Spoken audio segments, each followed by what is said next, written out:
Welcome back, Pokemon trainers. Professor Chaz here. The lab coat's on back order, and the 2015 Pokemon World Championships are now underway. The live stream just ended for the Friday events, and we saw a lot of awesome action in the video game and the TCG. A lot of cool battles going on, some real nail biters going on all day. And it all kicked off today around 9 in the morning Eastern Time with the opening ceremonies, hosted by Mr. Shady Penguin, which is pretty cool. It's cool to see some Pokemon YouTubers up on the big stage, like the J-Wits is there as well, Puka from the Top Cut. So many different Pokemon YouTubers. It's really cool just to see them all here promoting and emceeing and commentating for the World Championships of Pokemon.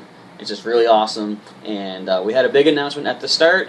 Pokkén Tournament, I almost said Pokkén Fighters. Pokkén Tournament, which was originally a Japanese arcade cabinet, a fighting game featuring Pokemon characters, is coming to the Wii U in 2016. It's coming across the ocean. We're going to get it here in North America. It's pretty cool. I'm personally not that into fighting games, but it's, I'm probably going to check this out because it's Pokemon, of course. And there's a lot of cool battles going on. Pikachu, Weavile, Charizard, Mega Charizard as well. So there's a lot of awesome fighting action in that game. And it has been announced as a Wii U title next year. So let's get into some highlights from the day. I should have been taking notes all day. I was just kind of watching the events just because they were so awesome to sit there and watch. I didn't want to take notes during it. I'll probably try some of that tomorrow though, so I have a little bit more coherent thoughts to present to you guys. One thing that I really liked about one of the earlier matches, these were Swiss rounds today, which means if you get beaten out, like if you lose a match, you're not out of this tournament, you gain a loss for that round. And the way it works is the players with the highest win rankings, it's going to whittle them down to, I think, it says like 64 players to advance into the next round, which will be tomorrow. And so losing some matches here is not the big deal, but the winners have the better chance of continuing. So, one of the cool battles that we saw today featured a really creative team. Smeargle was the headliner of this team, and you don't often see, well, I was going to say unevolved Pokemon, but Smeargle doesn't evolve. You don't often see Smeargle and kind of Pokemon like that. But this Smeargle had the Moody ability, which randomly, sharply raises one stat, randomly lowers another after each turn. It had Heart Swap, which it sketched from a Manaphy, I'm assuming, which could transfer its stat changes to another Pokemon, so it was using that to give it to its teammate.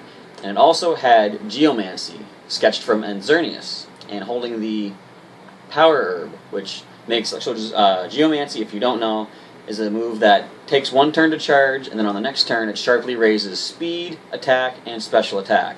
Holding the Power Herb lets you use a charging move immediately as soon as you use it. You don't have to take the turn to charge.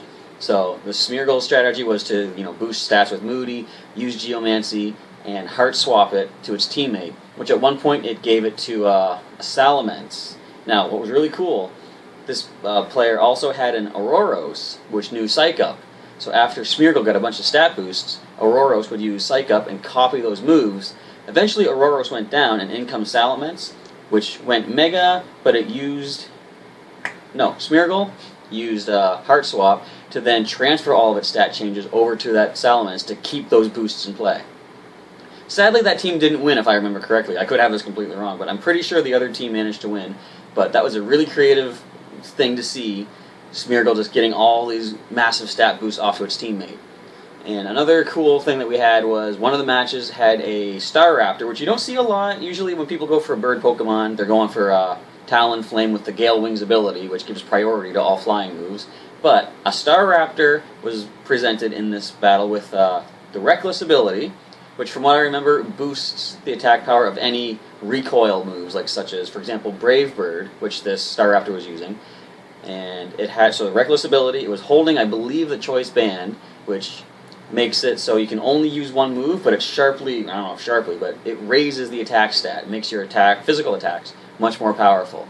So the Staraptor with the Choice Band, with the Reckless, was using Brave Birds and knocking things out in one hit, taking a whole lot of recoil damage back, so it could, in just two of these Brave Birds, it was pretty much knocking itself out. But what I said in my last video game upload, the Wi-Fi battle, something about it's not just the Pokemon, it's not just how you raise them and what moves you teach them, it's you as a trainer. This trainer knew that on the last turn, when Staraptor came in, since the Choice Band will lock you into just one move, they went for a close combat against an opposing Salamence. Not very effective, because of course flying resists it, but this trainer knew that the only two Pokemon left that his opponent had were weak to fighting types. So the close combat was enough to take down the Salamence, which was already weakened from earlier battle, and it still managed to get the knockout, and it was locked into a fighting type move, which was then super effective against both of the opponents. So that trainer knew exactly the right play to make at just the right time. So there's just a couple of highlights from the video games. We then had a nice brief, no, not brief at all, we had a nice lengthy stint of a Pokkén Tournament showdown. I think it was featuring, from what I understand, some of the top players from the video game of Pokemon, the TCG, as well as top fighting game players as well. And there was a nice single elimination style ladder tournament of, we saw all these different fighters like Charizard, which went Mega, and then we had Weavile and Lucario, Gardevoir, Pikachu, all these fighting Pokemon, not just fighting Pokemon, electric, ice, fire, whatever, but all of these battling Pokemon into this big, massive tournament. And it was more like just sort of a side event, also just to kind of highlight and show off the Pokkén Tournament game itself. So that was pretty cool to see, just seeing all these Pokemon just wailing on each other. And then we had the TCG matches to end off the day. Now, a lot of the cool fights were going on. We had, at one point, there was a Mega Manectric on one side versus, I think it was Seismitoad EX. So there was a good matchup there. But the capper to the whole day was a Night March mirror match. So two players had Night March decks playing against each other. It was all down to a matter of who can get set up first, who can get those battle compressors and discard their Night March Pokemon, who can get their double colorless energies into play, who can get the Dimension Valley. It was pretty cool to see. The first match actually came down to a pretty quick concede from one of the players, because he knew that he didn't have the right cards in hand. His opponent had much more resources to deal with, and just to save time in the overall match, which I think is you have 50 minutes to play all three of your best of three matches, one of the players decided, I'm not good in this match, I'm not set up enough, I'm going to concede now, give me more time in some later matches. And as it turned out, that was the right play to make, because he managed to win overall. So he gave up that match, the other player won that one, then this player, I believe his name was Andrew, he managed to win the second match. It was pretty close, a lot of back and forth.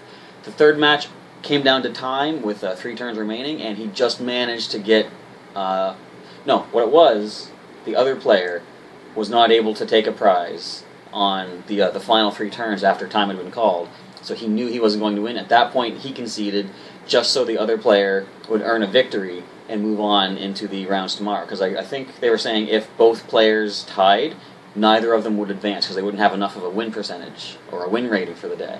So it's cool to see something like that. One trainer knows that he's not going to win, so he decides, I'm not going to hold back my opponent. I'm going to give him a chance to move on as well. I'm going to concede, let him have a chance tomorrow at the next round of the World Championships.